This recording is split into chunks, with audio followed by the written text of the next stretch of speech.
Halo, selamat datang kembali di kelas dasar programming C Sharp. Dengan saya Bayu Alfian. Kali ini kita akan membahas tentang tipe data. Apa sih tipe data itu? Lalu apa aja sih jenis-jenis tipe data? Mari kita lihat.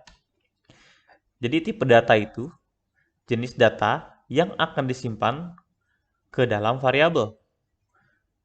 Jadi untuk variabel yang kita buat harus memiliki tipe data dan kita harus menyebutkan ke komputer apa tipe data yang kita mau. Nah, tipe data apa aja sih yang ada? Yang pertama ada tipe data yang berbentuk bilangan bulat.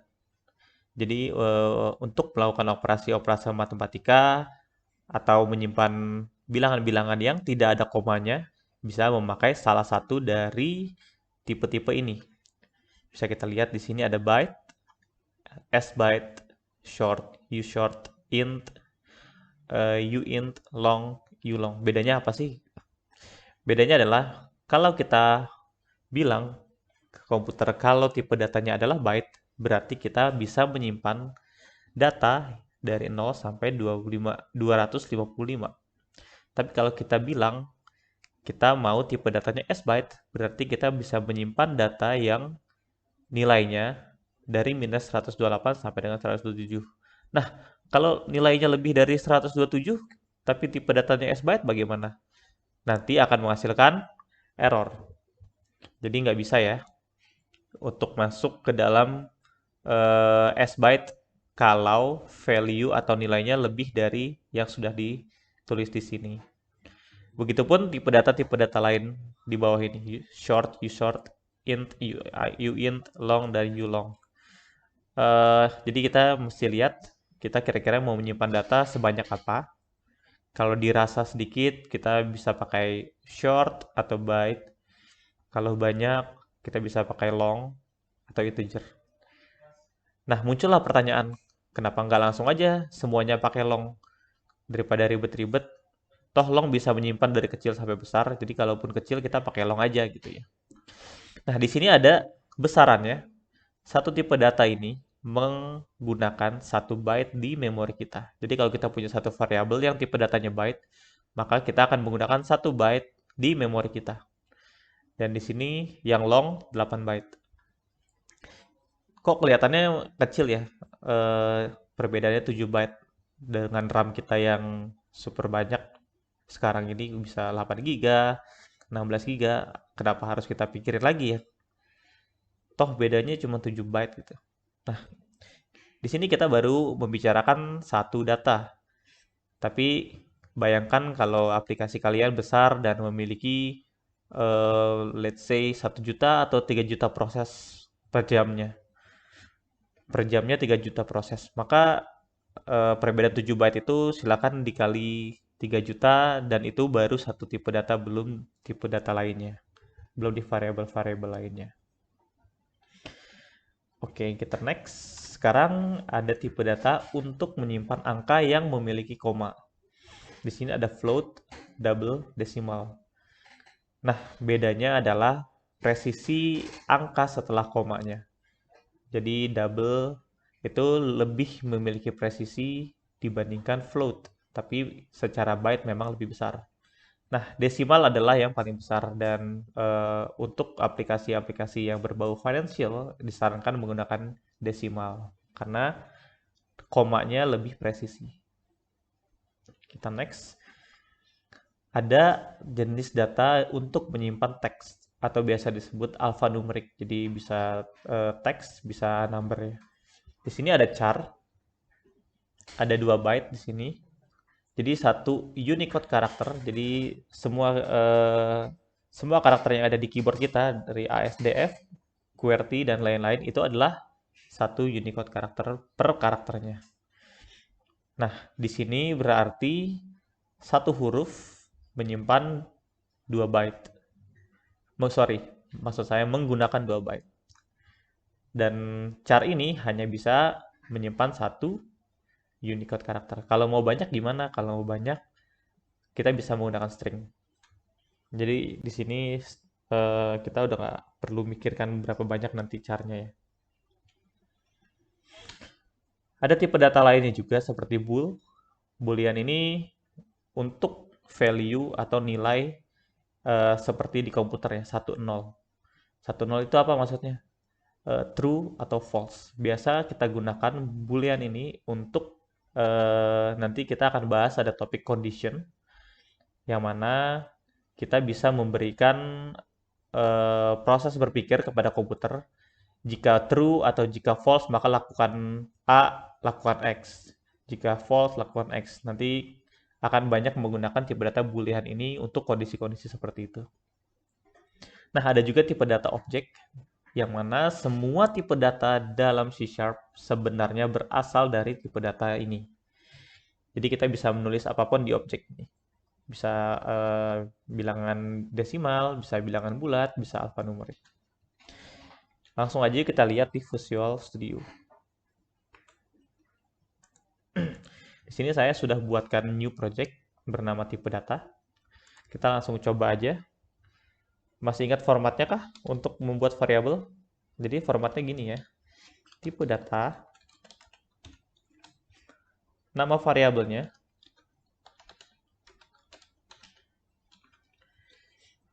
Sama dengan nilai variabelnya. Nah, coba kita aplikasikan ya. Sekarang, let's say kita mau bikin bilangan bulat. Kita mau bilangan bulat yang besarnya nggak terlalu besar. Kita menggunakan integer. Bilangan bulat. Sama dengan 5000. Baris ini artinya kita memesan memori untuk membuat sebuah variabel yang bernama bilangan bulat dan tipe datanya integer. Lalu variabel itu diisi dengan nilai 5000. Nah, 5000 ini adalah bilangan bulat. Di sini kita menggunakan integer jadi harus bilangan bulat di sini. Kalau kita mencoba koma, di sini pastinya akan terjadi error karena IDE kita Visual Studio sudah cukup pintar untuk mengetahui ini bukan bilangan bulat, maka harusnya terjadi error. Kalau kita mau menggunakan bilangan bulat, kita harus menggunakan tipe data yang berbeda. Misalkan float, bilangan desimal 5000,20. Lihat di sini terjadi error. Karena apa? Menurut compiler, kalau kita menuliskan bilangan dengan koma, maka ini adalah sebuah double. Tapi kan kita maunya menggunakan tipe data yang secara size lebih kecil ya. Double itu kan 8 byte. Kita maunya yang 4 byte float. Maka kita harus menambahkan huruf F di belakangnya untuk menandakan ini float, bukan double. Tapi kalau kita mau membuat double, kita tidak perlu menambahkan F di belakangnya. Walaupun kalau ditambahkan bisa, karena float itu dianggap lebih kecil dari double. Jadi kalaupun dia mau beralih ke double atau dikonversi ke double, tidak akan ada masalah. Sedangkan sebaliknya, sesuatu yang ada di double, artinya lebih besar daripada float, belum tentu bisa masuk ke dalam float yang tipe datanya size-nya lebih kecil. Jadi kalau kita nggak pakai F seperti ini dianggap sebuah double. Dan IDE kita ragu apakah double ini akan muat di float, jadi diberikan error ya dari awalnya. Walaupun sebenarnya bisa muat. Tapi kan secara compiler dia merasa ini belum tentu muat, ini tipe datanya double yang 8 byte. Kok mau dimasukkan ke dalam tipe data yang 4 byte gitu. Jadi kita harus berikan F di sini. Terus ada char single karakter. Ini kita menggunakan kutip 1 untuk char. Misalkan huruf A. Lalu kalau mau banyak, kita menggunakan string.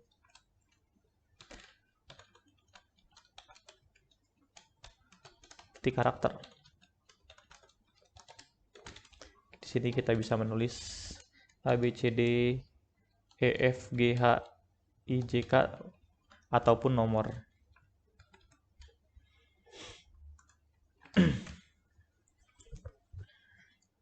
Nah, ada lagi tipe data yang bertipe bool. Di sini kita akan menggunakannya untuk sebuah kondisi. Ini hanya bisa kita isi true atau false. Jadi kita nggak bisa ya isi angka di sini atau karakter di sini, pasti akan terjadi error. Jadi hanya bisa true atau false. Sekarang dari tipe string ini bisa dikombinasikan dengan tipe data integer. Dengan cara bagaimana? Dengan cara kombinasi string dan integer. Kita buat string itu ada di sini, ditambah dengan bilangan bulat 5000. Maka apakah yang akan terjadi? Kita coba untuk melakukan print pada variabel yang bernama ini, kombinasi string dan integer.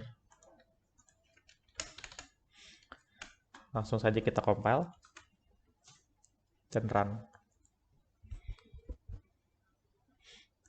Nah, ini adalah kombinasi dari string sampai sini, dan ini adalah integer yang kita tuliskan.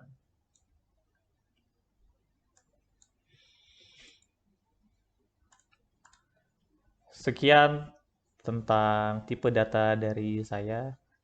Sampai jumpa dengan topik-topik berikutnya. Terima kasih.